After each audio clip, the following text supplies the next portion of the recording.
বিচার ও সংস্কার ছাড়া নির্বাচন হলে ফিরবে পুরনো সমস্যা বলে জানিয়েছেন অন্তর্বর্তী সরকারের প্রধান উপদেষ্টা ডক্টর মোহাম্মদ ইউনূস।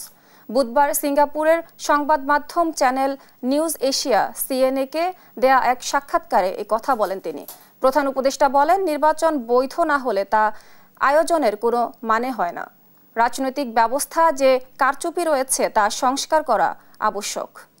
এতে সময় প্রয়োজন হলেও অগ্রগতি এসেছে বলে মন্তব্য করেন ডক্টর ইউনূস।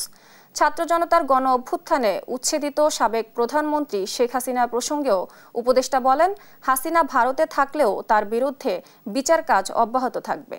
এছাড়া পাকিস্তান, চীন সহ ভারতের সঙ্গে বাণিজ্যিক সম্পর্ক জোরদার নিয়েও কথা বলেন তিনি। সেই সঙ্গে যে কোনো দেশ চাইলে বাংলাদেশে বিনিয়োগ করতে পারবে বলেও মন্তব্য তার। There has been shared the same facility that we have through the Bay of Bengal.